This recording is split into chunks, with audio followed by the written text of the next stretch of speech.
Today we are going to discuss the next chapter, producing data. In this chapter, we have two major topics. The first one is design of experiment, and the second one is ethics. We know today is a society of big data. Everybody contributes to the many databases. For example, you use computers, you use smartphones, you wear smart watches, you go online shopping, and all this contribute to the data. A lot of companies know what color you like, what vehicles you drive, and what movies you like to watch. And all this data, a lot of data are available for free, but some are expensive and you need to pay for it. If you want to do some research, you can find all these databases online and in the library, but most probably through the internet. Anecdotal evidence is based on selected individual cases, which we tend to remember because they are unusual in some way. For example, we always hear somebody win the big Powerball jackpot, right? But we rarely hear somebody was hit by lightning. But the actual fact is the probability for somebody to get hit by lightning is 1 in about 13 million. The chances to win the jackpot is only 1 in, for example, 292 million, so which is much smaller than the chances to get hit by lightning. But because we heard this much more frequently than the lightning situation, so it looks like in our thought, we think the chances to win a jackpot is larger than get hit by lightning. Some questions require data produced specifically to answer them. This leads to designing observational or experimental studies. So the studies can be observational or can be experimental. And before we discuss some details, we need to clarify some concept. The first one is population. Population is the entire group of individuals in which we are interested in, but we cannot usually access directly. For example, we want to know how long can the LED light bulb last. The population is large. Right? We cannot access this. The reason is if you want to really know, test the whole population, you need to burn all this LCD. So that is not practical. So that is one. The other example is, for example, if you want to know the overall GPA of a USM student, or if you want to know the GPA of an American student, then that population is very large. You do not want to work on this data directly because this is too expensive. Instead, you only work on part of the population, and this is called a sample. So the sample is part of the population we actually examine and for which we do have data. For example, if you want to know the GPA of USM student, you can choose only a sample of 100 students or even a 20 student, for example, in this class. You investigate the average GPA of this class and you predict the USM student GPA. But how well this sample GPA will represent the population GPA depends on the sample design. Other concept is called a parameter. A parameter is a number describing the characteristic of the population. So in our example, the USM GPA is a parameter. Statistic is a number describing a characteristic of a sample. the GPA of this class as an example is called a statistic. For studies, we have two types. The first one is observational. The second one is experimental. Observational study record data on individuals without attempting to influence the response. Again, the example, what is the average lifespan of items in the sample? We just record how long the LED bulb, LED light will last. So we do not do anything to the light. We only record the how long it will last. So that is. The second one is I want to record what is your GPA. I do not want to do anything else. So this is also observational study. On the contrary, experimental study, we need to impose a treatment on individuals and record their response. Influential factors can be controlled.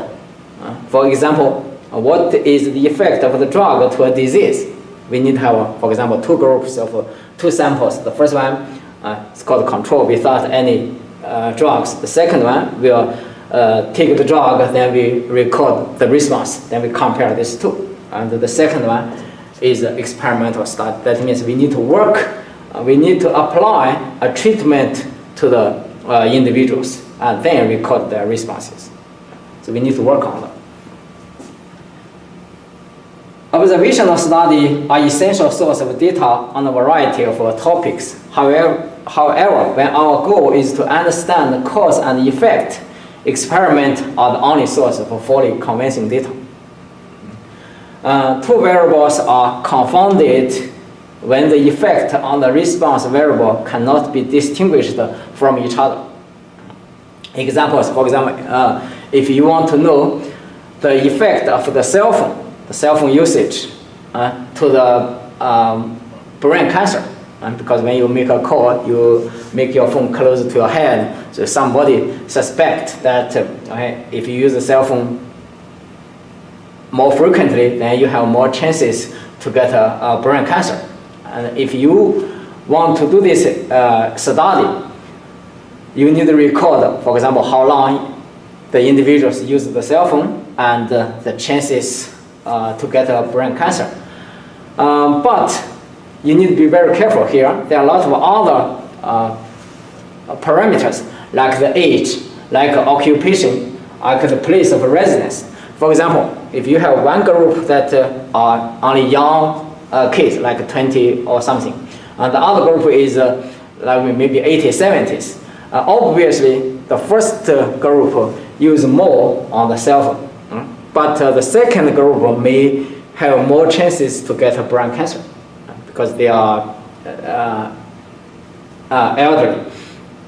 So if you only do this simple experiment, you may get to the conclusion that the longer you use the cell phone, the less chances you get brain cancer. So obviously this may not be that correct. So that means when you design experiment, you need to be aware of the confounding factors. You need to have, for example, the same age, the same occupation, and even the same place of residence. All experiments we design need to take steps to defeat the confounding. Otherwise, your conclusion may not be that convincing.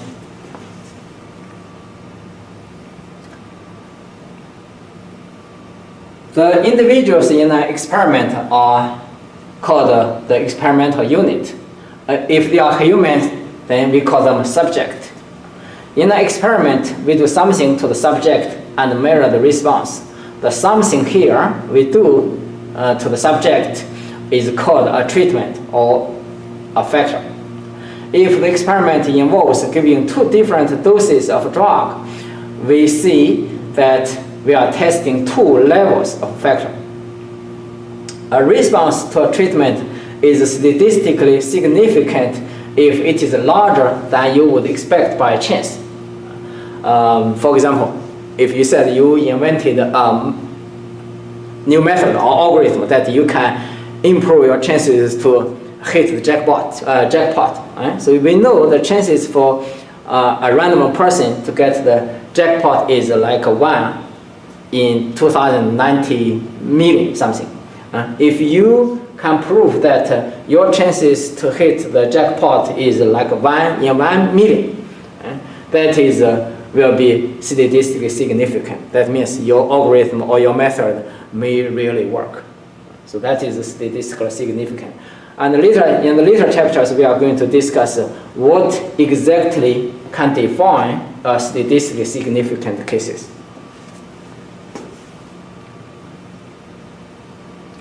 Comparative experiment. Experiments are comparative in nature. We compare the response to the treatment to another treatment on different drugs. For example, no treatment, usually this is called a control. A placebo, for example, usually a sugar pill, that means it looks like a treatment but it's not. And it can be any combination of the above. A control is a situation where no treatment is administered. It serves as a reference mark for an actual treatment. For example, a group of subjects does not receive any drug or pill of any kind. So this is called a control group. A placebo is a fake treatment, such as a sugar pill. This is to test the hypothesis that the response to the actual treatment is due to the actual treatment and not the subject's apparent treatment. Sometimes the placebo effect is very obvious. A placebo effect is an improvement in the health, not due to any treatment, but only to the patient's belief that he or she will improve. Sometimes this is very important in the treatment of cancer.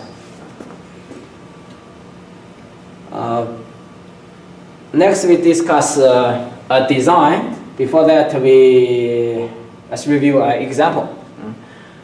Some long time ago, there's an experiment want to examine if the effect of a kind of fertilizer.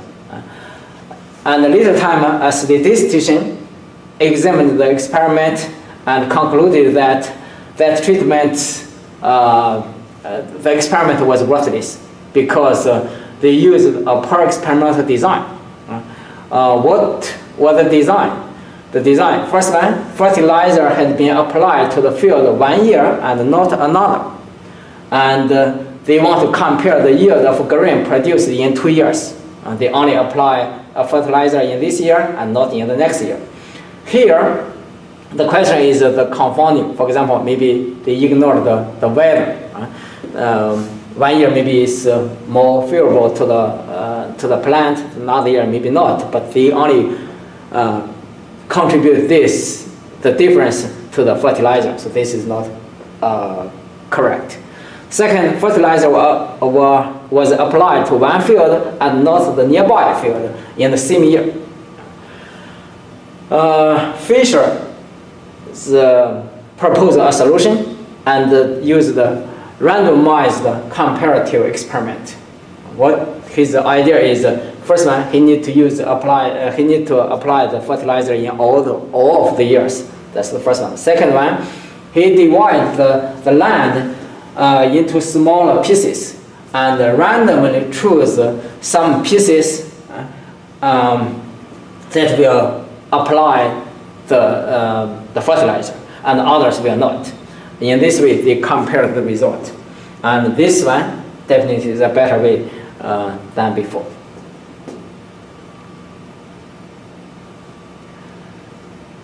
So when we design experiment, randomization is very important. So how to do the randomization? There are a lot of ways to randomize the experiment. One way we discuss in this class is to rely on random digit to make choice in a neutral way. We can use a table of random digit as in this class. We have a table called table B at the back of the textbook. We are going to use that. This is a random digit. Or sometimes you can use some sample functions or some special functions, for example, random, in some calculators or some statistical software.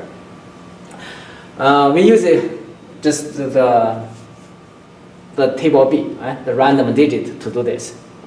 The concepts are almost the same. Okay, first we randomly choose, for example, we want to choose n individuals from a group of capital N. So how to choose this n individuals from this group of capital N?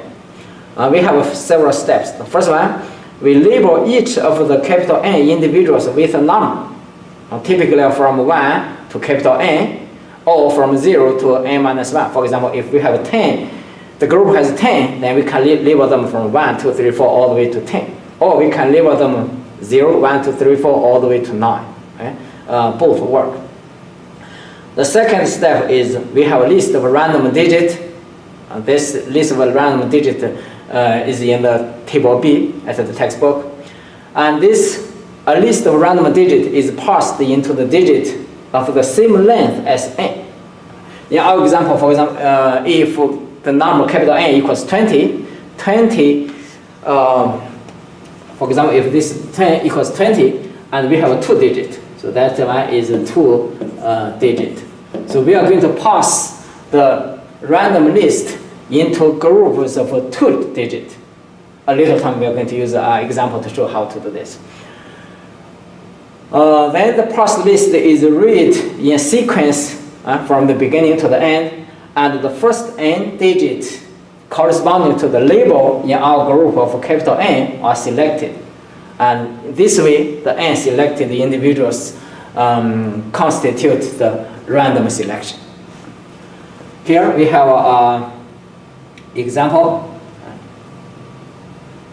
The problem is we want to randomly select 5 students from a class of 20. Step 1, we need the list and number of all students. In this example, we start from 0. So the first one is 0, 1, second one is 0, 2, and the last one is 20. Then we can see 20, so here, so this 20 is 2 digits. So we pass the list of random digits into numbers that are 2 digits long. At the back of the textbook, we have a table B here, you can see. And this table B is called a random digit. And we have a lot of lines. Okay, the first line is line 101. This one is not this is only the line. And this is not the random digit. The random digits start from here. So this one is only the line. Okay. So this one does not count, don't use that part. So the first line is 1, 9, 2, 2, 3, 9, 5, 6, all these are together. Right? The space here is just for easy to read this. And theoretically, we can use any line, but for the homework or for the test, I will tell you which line to use, right? So we can have get the same result. So here, we said we choose, here we choose to start with line 103. We use this one as example. So 103, the random digits are 4, 5, 4, 6, 7, 7, 1, 6, like this. What we do is, because 20 is 2 digits, so we parse this one, we separate this into groups of 2 digits.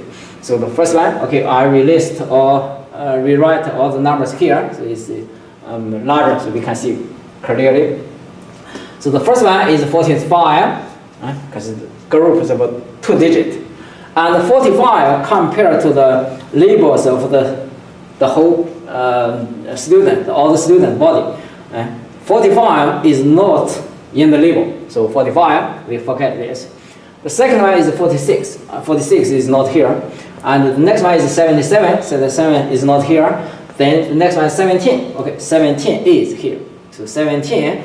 Now this 17 here is 17 here is the first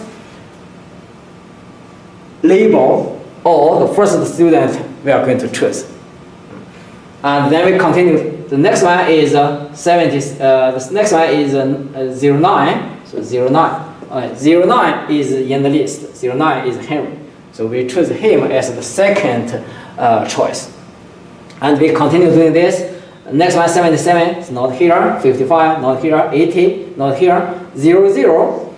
Because we start from 01, so 00 is not in this list, so we ignore this. If you label the list from 0, 0 to 19, then 0, 0 will be here. We are going to choose this one. Then we continue doing this all the way up to, okay, the next one, the next digit, 2-digit that is in the list is 13. Then continue, the next one is 0, 7, then the next one is 0, 2.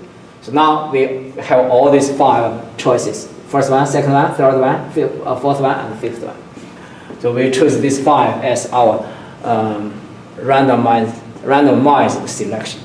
So this is how we do this. How about sometimes you are going to, for example, repeat. In this example, we do not have this one. Let me see. For example, this one is not 0, 7, and we just make assumption. Suppose this is 17. Suppose if this one is 17 here. So when we come to here, 17, okay, 17 is in the list, but 17 is already chosen here. So we are going to ignore this, then we continue to the next one. So if 1 is already here, then we ignore. Otherwise, we will count that one as the selected. So 17, then we ignore this.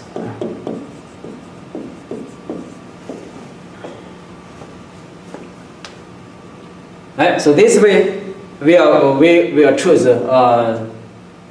we have finished the selection of randomization of the 5 students.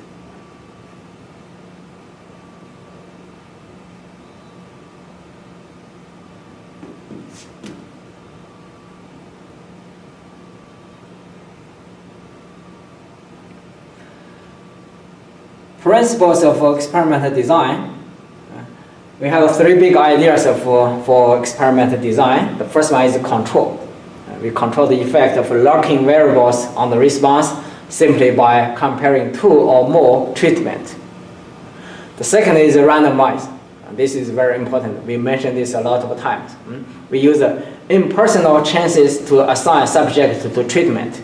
So one way is the randomization we just discussed in the example.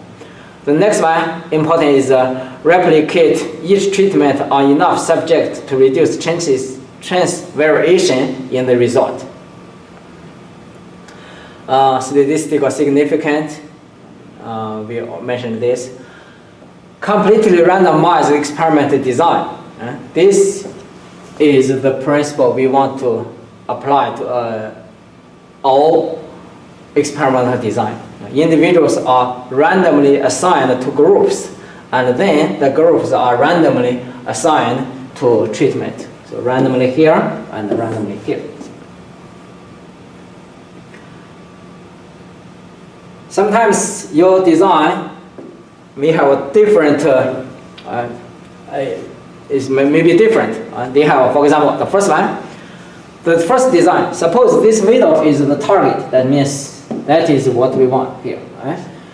And the first design is biased if it systematically favors certain outcomes. You can see the outcomes are all close to this, but they are very close. So this is called a high bias, because this is distance. This is called bias here. But low variability, because the result almost all the same. So this is variability is low, but bias is large.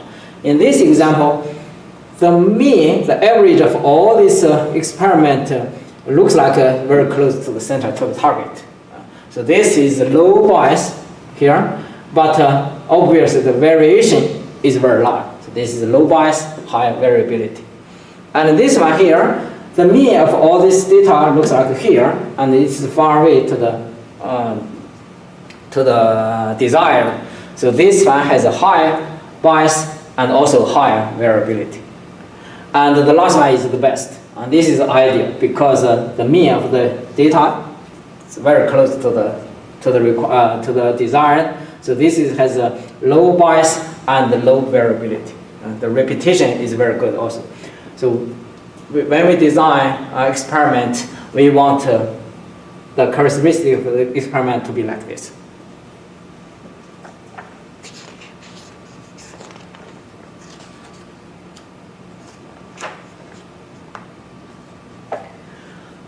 We know we don't like bias, so how to remove the bias? That is important. When we design experiment, we have several ways to remove the bias. The first one is randomize the design. You use the way we just discussed for randomization. Both the individuals and the treatment are assigned randomly. So for example, if you want to have 2 drugs to be tested, and we have a group of individuals, so both the individuals and the treatment are assigned randomly. Second is a double-blind experiment. For example, I invented this drug. I want to test. I claim this drug is very efficient. So I will do the experiment, and all the individuals or the subject are randomly assigned, so that is good. And all the individuals don't know which drugs or placebos or which one they use, so that is good. That is a blind experiment. But I, as the designer, as the experimenter, I know which subject use which drugs. So that is not double blind. So I should not know either. So this is called a double blind experiment. Neither the subject nor the experimenter know which individuals got which treatment until the experiment is completed. They should use some like special labels or secret markers or something. The goal is to avoid forms of placebo effect and bias based on the interpretation.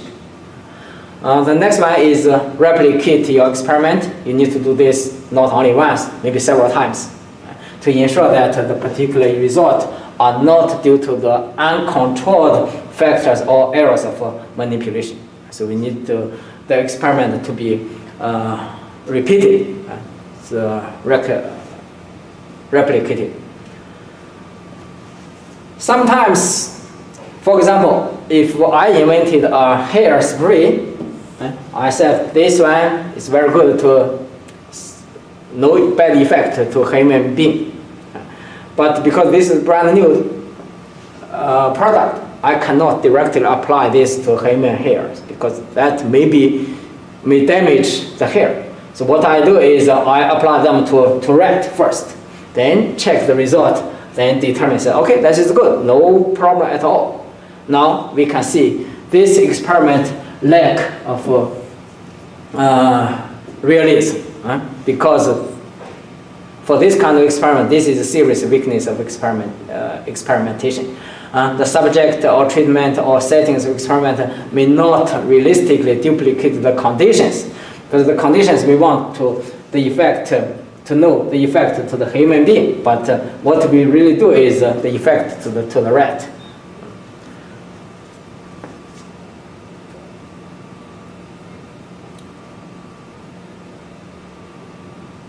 A method for experimental design is called block design, or sometimes we call stratified design. In a block design, subjects are divided into groups or blocks prior to experiment to test the hypothesis about differences between groups. This is a very typical flowchart. First one, we have a subject. We divided them into 2 groups. The first one is man, the second one is woman. And in the first group, we randomize all the subject, and we randomize into 3 groups. So this one randomized into groups, and each group is randomized to receive a different therapy. So the group 1, so randomization here. Before that, we separated the subject into 2 groups. And the same thing in here. For the women's group, we randomize the subject into 3 groups, and each group is randomized with therapy. And then we compare the survival rate, compare here, then we can get to the conclusion.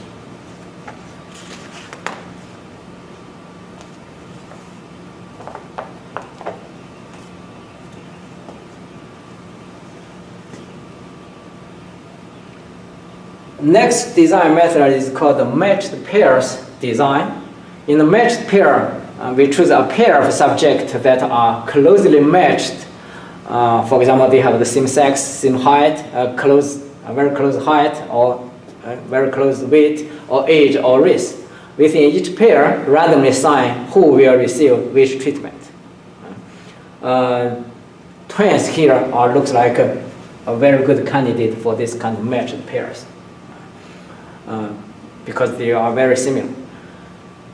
Sometimes it is also possible to just use a single person and give the two treatment to this person over time in random order.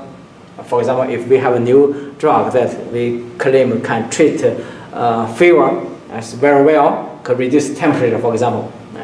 Now, for the same person, the first time once you get this fever, you randomly choose, for example, I take the medicine, or I just do not use the medicine.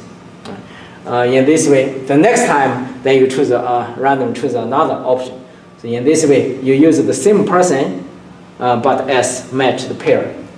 So this is called matched pair design.